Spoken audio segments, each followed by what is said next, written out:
పెళ్ళైనా పండగైనా వేడుక ఏదైనా పట్టు చీరల ప్రత్యేక వేదిక వారాహి సిల్క్స్. నమస్కారం, వెల్కమ్ టు సుమన్ టీవీ. నేను గీతాంజలి. ప్రస్తుతం మనతో పాటు భారతీయ శంకరపీఠం వ్యవస్థాపకులు, ప్రముఖ ఆధ్యాత్మికవేత్త బ్రహ్మశ్రీ అన్నవరపు తిరుపతిమూర్తి అవధాని గురువు గారు ఉన్నారు. వారితో మాట్లాడదాం. గురుగారు నమస్కారం అండి. ఓం శ్రీ మహాగణాధిపతయే నమః. నిత్య జీవితంలో ఎన్నో ధర్మ సందేహాలు ఉంటాయి. అందులో ఒకటి చాలా విచిత్రంగా అనిపించినటువంటి సందేహం గురుగారు, ఇలా కామెంట్స్ లో అడిగినవే. ఈ సృష్టిలో ఆనందం, అసలు ఇంతకంటే ఇంకా ఆనందం అనేది ఉండదేమో అనిపించేటువంటి పదార్థం గాని, విషయం గాని ఏమైనా ఉన్నాయా అసలు అలాంటివి? ఉన్నాయమ్మా. జగత్తు మొత్తం పాతాళాది సప్తలోకాలు కావచ్చు, ఊర్ధ్వాది సప్తలోకాలు కావచ్చు, అన్నిట్లో మించి మనం మామూలుగా తేనెకి మించిన తీపి లేదు అని అనుకుంటుంటాం. దానికి మించిన మధురమైంది ఆకర్షణ శక్తి, విపరీతమైన ఆకర్షణ శక్తి గలది. అది అనుభవించిన మనిషి లేడండి భూమి మీద. అది అనుభవించిన మనిషి భూమి మీద లేడు.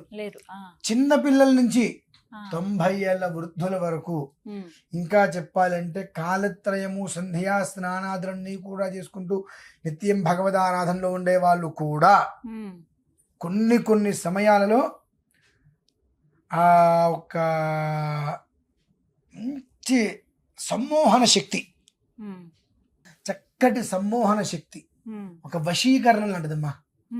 అంతటి చదువుకొని జపం చేసుకునేటువంటి వారు కూడా లోనైపోతారు, లొంగిపోతారు. ఏంటి గురుగారు? ప్రతి ఒక్కరు అమ్మ, నేను మీరు మీరు మీరు ఏ ఒక్కరు కూడా దాని నుంచి బయటపడటానికి అర్హులు కాదు, అనుభవించడానికి అర్హులే ప్రతి ఒక్క వ్యక్తి కూడా. కొంతమంది ఆ అనుభవంతో, ఆ అనుభవంలోంచి బయటికి రాలేక బలవన్మరణానికి కూడా కొంతమంది బయటికి వస్తే ఏం జరుగుతుందో తెలియక కష్టమైన అందులోనే ఉన్న వాళ్ళు కొంతమంది ఉన్నారు. అంతగా అది ఆకర్షిస్తూ ఉంటుందండి మనిషిని. ప్రపంచం మొత్తాన్ని గుప్పిట్లో పెట్టుకున్నటువంటి సమ్మోహన శక్తి తెలుసా అండి ఏంటోది? మీరు ఏమన్నా గెస్ట్ చేశారా? చేయలేదు గురుగారు, మీరు ఊరిస్తున్నారు ఇలా ఇలా అని చెప్తున్నారు. దాని పేరు సమ్మో. సమ్మో అంటే మోసం. రివర్స్ లో చెప్పారు. ఆ మోసం అమ్మ. ఆ మోసానికి మించినటువంటి ఆకర్షణ శక్తి ప్రపంచంలో దేనికి లేదు. ఉందమ్మా? మీరు అంటుంటే ఇప్పుడు తెలుస్తుంది. ప్రతి మనిషి ఆ మోసానికి లొంగిపోతాడు. ఎంతటి అనుష్ఠానం చేసుకుంటూ, యజ్ఞాగాదులు చేసుకుంటూ, దేంతో నాకు సంబంధం లేదన్న వ్యక్తి కూడా, అయ్యా మీ ఎంతటి గొప్పవారు లేరండి, మీరు అనుష్ఠానం చేసుకుంటారు, మీరు సాక్షాత్ దైవ స్వరూపులు అనగానే నిజమని భావించి తపశక్తి మొత్తం వాళ్ళకి ధారపోసేస్తాం. వాళ్ళు వాళ్ళ అవసరం కోసం అలా ఓసరి వెళ్ళి కన్నా దారుణంగా ఓసరి వెళ్ళే వేలని చూసి భయపడే విధంగా ఆ రంగులు మారుస్తూ ఉంటే, ఆ రంగులు చూసి, ఆ రంగులకి మనం ఆ కాంతులు వెరజల్లుతూ ఉంటుంది రంగులు, అది చూసి ఆ రంగుల జీవితం చాలా బాగుంటుంది అనుకొని మన జీవితాన్ని వదిలి ఆ రంగుల జీవితంలోకి వెళ్ళి ఆ రంగులు మొత్తం పూసుకుని, ఆ పూసుకునే రంగులు పోక ఆ రంగులు మొత్తం ఉంటుండే కనిపిస్తుండే, బయటకు వచ్చి నలుగురిలో మొహం చూపించలేక పడేటువంటి బాధ అంతా ఇంత కదమ్మా. అయినప్పటికీ కూడా చాలా అందమైంది, చాలా రుచికరమైనటువంటిది. నేను ఈ ఒక్క అంటే మోసం అనేటువంటి పదం నుంచి నేను పూర్తి విరుద్ధం, నాకు దానికి సంబంధం లేదన్న మనిషి ఎవరు ఉంటారండి? అలా ఉండరు కదా గురువుగారు. తప్పదు ఇంకా. మరి అంతకు మించి సమ్మోహనం, ఆకర్షణ ఉందండి. అంటే అది గొప్ప విషయం కాదు కదా గురువు? గొప్ప విషయమేనండి. అయ్యో, మనం అనుకుంటాం కానండి, మోసం చేసేవాడిది ఎక్కడ తప్పు ఉండదు. గుర్తుపెట్టుకోండి, జీవితంలో మోసం చేసేవాడిది ఎప్పుడు ఎక్కడ తప్పు కాదు. నువ్వు నమ్మేవాడిదే తప్పండి. ఎప్పుడు కూడా నమ్మేవాడిదే తప్పు. ఎందువల్లంటే ఒక మనిషి మనల్ని మోసం చేస్తున్నాడన్న విషయం ఆదిలోనే మనకు అర్థమవుతుంది. అర్థమైతే ఆ మనిషిని మనం దూరం పెట్టగలుగుతున్నామా? కొన్నిసార్లు పెట్టలేదు. ఏదో ఒక కారణం చేత పెట్టలేకపోతున్నాం. ఆ నొప్పి ఎంత బాధ ఉంటుందండి. ఆ ఎర్రటి చీమ కుడుతుంది, వెళ్ళిపోతుంది. ఆ నొప్పి మాత్రం మనకు గీకి గీకి గీకి గీకి చాలా పెద్ద, ఒక్క చుక్క నీళ్ళు పడ్డా మనం తట్టుకోలేని పరిస్థితి మనం అనుభవిస్తూ ఉంటాం. అదొక రకమైన తీపి అనమాట. అది గీకుతున్నప్పుడు మాత్రం ఆనందంగా ఉంటూ ఉంటుంది. ఇంకా ఇంకా ఇంకా మోసపోయేటువంటి మనిషికి అంత ఆనందం ఉంటుంది మోసపోతుంటే. మరి అలా ఎలా తెలుసుకోవడం ఎలా గురువు గారు, గుర్తించడం? తెలుసుకోవడం చాలా ఈజీ అండి, కానీ అది అందంగా ఉంటుంది కదా, బయటపడలేమంటారు అంతే. ఇప్పుడు మీ దగ్గర 1,00,000 రూపాయలు ఉన్నాయి అంటే నేను మీకు 10 రూపాయలు వడ్డీ ఇస్తానండి, ఎవరైనా ఉంటే చూడండి 1,00,000 రూపాయలు అంట మీ దగ్గర ఉన్నాయి నాకు తెలుసు, అని 10 రూపాయలు వడ్డీ ఇస్తాను, నాకు అర్జెంటుగా అవసరమైంది 2 నెలల్లో ఇచ్చేస్తా, ఆ 2 నెలలకి 4 నెలలు వడ్డీ ఇస్తానండి అని అంట. ఆశపడరా? కొంత ఆశ ఉంటుంది. ఆ 1,00,000 రూపాయలు ఇస్తాడు, 2వ రోజు నుంచి కనిపించాం మనం, అయిపోయింది ఇంకంతే. మన దగ్గర ఉన్నాయని తెలుసో తెలియదు అనవసరం, నా ప్రయత్నం చేస్తా, నాకు దొరకదో, నాకు 5,000 చేతులు పెట్టి వదిలించుకోవడం వేరు, కానీ 1,00,000 రూపాయలు ఇచ్చి వాడి చుట్టూతో తిరగడమే కదా. వాడు ఎవ్వడు ఇవ్వను అని చెప్పడు, ఆ 1,00,000 రూపాయల కోసం మనం 2 లక్షలు ఖర్చు పెడతాం అవసరం ఇది, ఇంకా వాడి ఇంటి చుట్టూ తిరగడానికి. అది ఆ మోసం ఎంత ఆకర్షణగా ఉంటుందండి. ఇక్కడ ప్రధానంగా 64 కళలలో మోసము చేయటం ఒక కళ, అది కూడా మోసపోవటం ఒక కళ. మోసపోవటం ఒక కళ అండి. మోసం చేసేవాడిది ఏ తప్పు ఉండదు, వాడికి జీవిత లక్ష్యం మాయమాటలు చెప్పడం, అప్రమాణాలు చేయడం, టార్గెట్ పూర్తి చేసుకోవాలి వాడు ఏదైనా సరే. ఎదుటివాడు ఎలా పోతే నాకేంటి, కానీ నువ్వు గెస్ట్ చేయలేకపోతున్నావు. చూసావా, అవతల వ్యక్తి నీకు మోసం చేస్తున్నాడని తెలిసి కూడా నేను ఏదైనా ఇప్పుడు అరిచో గిరిచో బయటికి వెళ్ళిపోతే అతను ఏమన్నా గోల్ చేస్తే నేను బయటపడతాను నలుగురిలో, వాడు అబద్ధాలు చెప్పి తప్పించుకుంటాను, నలుగురిలో నేను తలకాయించుకోవాల్సి వస్తుందేమని చెప్పి వాడు మోసం చేసిన తలకాయించుకుంటున్నావు. చూసావా, అది నీ తప్పు. తిట్టద్దు, గొడవ పడద్దు, నవ్వుదు, ఫోన్ చేస్తే పలకరించు, బాగున్నావంటే బాగున్నాను పలకరించి చిన్నగా పక్కకు తప్పుకోవడానికి ప్రయత్నం చేస్తే భగవంతుడు నీకు ఇచ్చిన అవకాశాన్ని నువ్వు ఉపయోగించుకుని పోతావు. అలా కాకుండా భగవంతుడు నీకంటూ ఒకరోజు ఇచ్చినప్పుడు దాన్ని నువ్వు సద్వినియోగం చేసుకోలేకపోతే నీ అంత పాపాత్ముడు ఉన్నాడండి. ఎందుకంటే అక్కడ జరిగేది మోసం అని తెలిసి కూడా దానికి నువ్వు బానిసవుతున్నావుగా. అది తప్పు. ఏ బ్యాంకులో ఎక్కడా కూడా 2 రూపాయలు వడ్డీ ఇవ్వనప్పుడు నీకు బయట 4 రూపాయలు వడ్డీ ఇస్తున్నాడంటే ఆ వడ్డీకి నువ్వు ఆశపడ్డావంటే నువ్వు మెల్లో బోర్డు వేసుకున్నావు, మోసపోబడును అని, మోసపోబడును అని బోర్డు వేసుకున్నావు. కాబట్టి నీకు ఎవడో ఎక్కువ వడ్డీ చూపిస్తే నువ్వు ఇచ్చేసావు. ఇది జీవితకాలం గతి తప్పదు. మరి వీటికి ఏంటండి పరిష్కారం? ప్రత్యేకమైన సొల్యూషన్ ఏముండదమ్మా.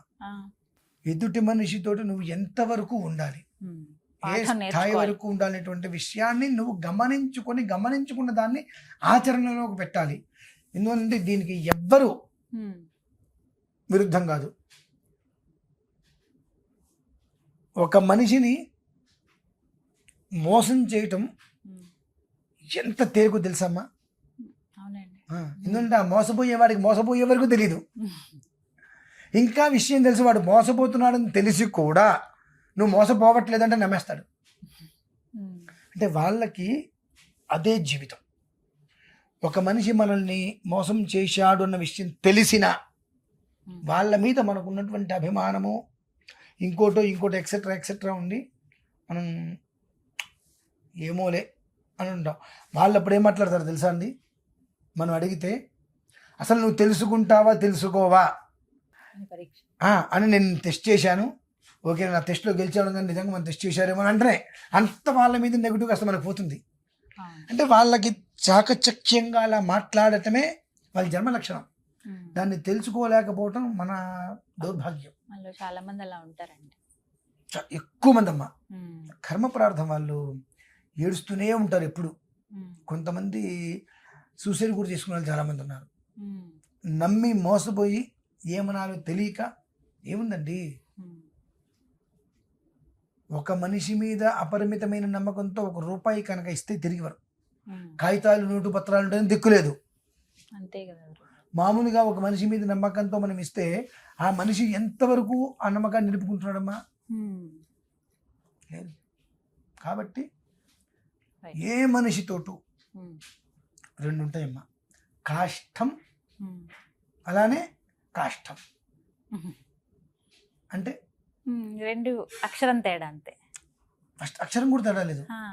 కాష్టము అంటే కాల్చబడేది, కాష్టము అంటే కాలేది. కాల్చబడేది ఏంటి, కాష్టము అనగా కర్ర. కాలేది ఏమిటి? కాష్టం అంటే శరీరం. ఈ రెండూ కూడా నదిలో కొట్టుకుంటూ వస్తాయండి. ఒక నదిలో కర్రలు, ఎక్కడన్నా మనిషి నదిలో పడిపోతే ఆ రెండు కాష్టము రెండు కూడా నదిలో కొట్టుకుంటూ వస్తాయి. కొంత సమయం దగ్గరికి వచ్చిన తర్వాత దేని దారి దాన్ని వెళ్ళిపోతాయి. సో మనిషి జీవితంలో ప్రయాణిస్తున్నప్పుడు కొంతకాలం కష్టం అనేటువంటిది ఒక అనుభూతి ఉంటుంది, దాన్ని అనుభవించాలి. ఆ తర్వాత సుఖము అనేటువంటిది ఒకటి ఉంటుంది, దాన్ని అనుభవించాలి. కష్టంలోనూ వియోగము ఉంటుంది, సుఖంలోనూ వియోగం ఉంటుంది. ముందుగా కష్టంలోంచి వియోగం పొందినవాడు జీవితకాలం సుఖం పొందుతాడు, ముందే సుఖంలోంచి వియోగం పొందినవాడు జీవితకాలం కష్టం పొందుతాడు. అది నువ్వు ఏది పొందుతున్నావు, ఒక మనిషిని నమ్మినప్పుడు నువ్వు ఏది పొందుతున్నావు అనేటువంటి విషయం నువ్వు అర్థం చేసుకోవాలి. అర్థం చేసుకొని అందులోంచి బయటికి రాగలిగితే ఆ ఆనందకరమైనటువంటి అప్సరస కన్నా అందమైనటువంటి జీవితం నుంచి నువ్వు బయటపడగలుగుతావు. అది నీకు నువ్వు తెలుసుకోవాలి అని అంటే నువ్వున్న విధానం ఏంటి, నీ వాతావరణం ఏంటి, నువ్వు నీ దగ్గర ఒక గ్లాసు నీళ్ళు ఉన్నప్పుడు ఎదుటి మనిషి ఎలా ఉన్నాడు, గ్లాసు నీళ్ళు లేనప్పుడు ఎలా ఉన్నాడు, గ్లాసు నీళ్ళు ఇచ్చినప్పుడు ఎలా ఉన్నాడు, ఇవ్వనప్పుడు ఎలా ఉన్నాడు అనేటువంటిది నిన్ను నువ్వు గమనించుకుని నడుచుకోగలిగితే ఈ అందమైనటువంటి పంజరం సాలెగూడు అందులో చిక్కుకోకుండా ఉంటావు. బట్ చిక్కుకున్నావా బయటికి రావడం కష్టం. ఒకవేళ బయటికి వచ్చినా యాస్తికి ఇంకొక మనిషి అంతే నమ్మేస్తావు మళ్ళీ. ఇక్కడ దెబ్బతిన్నాం కదా అంటే లేదు, వాడు మంచివాడు, చాలా మంచివాడు అండి, వాడు అంతకన్నా ఎక్కువ దెబ్బ పెడతాడు. లేదు, నేను అప్పుడు దెబ్బతిన్నాను, 2 సార్లు దెబ్బతిన్నాను, 3 సార్లు నేను దెబ్బతిన్ను, తెలివి తక్కువ అని అనుకుంటున్నావా, అంతకన్నా మంచివాడు అంట, వాడు అంతకన్నా ఎక్కువ దెబ్బతి. జీవితకాలం అనుభవాలే. ఏదంటే నాకు ప్రతిసారి అనుభవం తెచ్చుకుంటాను. ఎంతకాలం అనుభవం తెచ్చుకుంటావు? మోసపోయినంత కాలం వీడు చెప్పే మాట ఏంటంటే, లేదంటే నేను నమ్మి మోసపోయిన అనుభవం తెచ్చుకున్నాను. ప్రతిసారి ఎప్పుడు కూడా నువ్వు మోసపోయావంటే తప్పు మోసం చేసేవాడిది కాదు, మోసపోయిన నీది తప్పు. విషయం గ్రహించుకోలేకపోవటం, గ్రహించుకున్న ఆ కుడితిలోనే ఇలా ఎరుకలాగా అక్కడక్కడే తిరిగే ప్రయత్నం చేయటం నీది తప్పు. కాబట్టి నువ్వు ఎదుటి మనిషిని మోసం చేసావని అర్హత నీకు లేదు. ఎదుటి మనిషిని మోసం చేశాడు నువ్వు ఇంకొక మనిషికి చెప్పుకునే అర్హత నీకు లేదు. కాబట్టి ఓకే, గతం గతః, వర్తమానం ఏంటంటే విషయాన్ని అర్థం చేసుకొని ఆ ఒక్క భ్రమ సాలిగూడులోంచి తగలకుండా బయటికి వచ్చి నీకు నువ్వు ప్రొటెక్షన్గా ఎలా ఉండటం అనేటువంటి విషయాన్ని కాస్త చాకచక్యంగా తెలుసుకోగలిగితే ఆ సాలిగూడులోకి వెళ్ళకుండా ఉంటాం. అది మంచి లైఫ్ లెసన్. ధన్యవాదాలు గురుగారు. పరమేశ్వర.